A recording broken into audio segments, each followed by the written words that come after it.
Один из самых крупных украинских телеканалов «1+1» заявил о попытке захвата. В проблемах с продлением лицензии канал, принадлежащий олигарху Игорю Коломойскому, обвинил администрацию президента. На сайте «1+1» появилось обращение от имени руководства СМИ и ряда сотрудников в адрес президента, главы Верховной Рады и премьер-министра.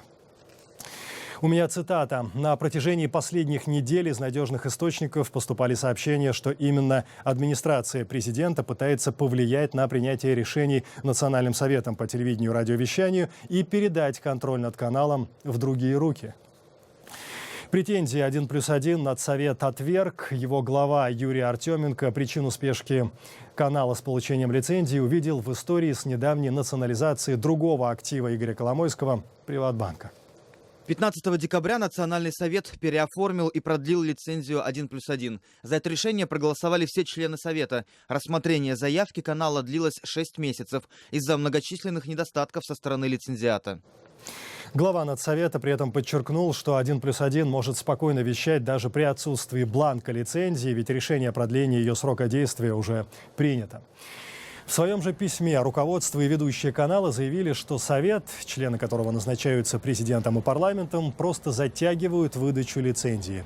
В администрации сказали, что не вмешиваются в работу Надсовета и надеются, что канал 1+1 представит информацию о своих конечных бенефициарах для получения бланка лицензии. По мнению генерального директора канала Александра Ткаченко, все дело в том, что администрации президента невыгодно, цитата, «иметь неподконтрольный медиаресурс». Что происходит вокруг одного из главных телеканалов Украины, мы спросили у шеф-редактора украинского издания «Детектор Медиа» Натальи Легачевой. Я так понимаю, что тревога таки ложная на данный момент, но, конечно, какие-то кулуарные процессы идут. До сегодняшнего дня плюсы не могли получить по закону лицензии, то есть потому что новая лицензия выдается не ранее дня окончания старой лицензии. Старая лицензия заканчивается сегодня. Второе. Юристы телеканала пришли в Нацраду с схемой собственности, такой нарисованной на бумажке. Это мы знаем из наших источников. Да? Их попросили, вот то, что сейчас даже Ткаченко уже прокомментировал, их член Нацрады Фищук, чтобы это принесли юридический документ, схему собственности своих конечных бенефициаров. Ткаченко сейчас дал вот детектору медиа комментарий, что у них нету кредитов Приватбанка. Соу-соу. Я знаю телекритика, которую был моим проектом, и мы какое-то время входили в холдинг 1+1.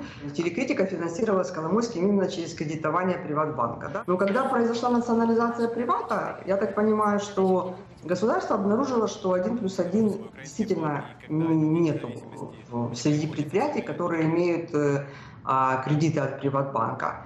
И вот на этой почве, я думаю, что могут там сейчас происходить какие-то, в том числе и закулисные переговоры. Ну и вот реакция правительства. Премьер Владимир Гройсман заявил, что не увидел угроз для 1+1. Цитата: «Будем считать, возникло недоразумение». И вот буквально перед самым эфиром стало известно, в Надсовете заявили, что канал 1+1 получит бланк лицензии уже в первую неделю Нового года.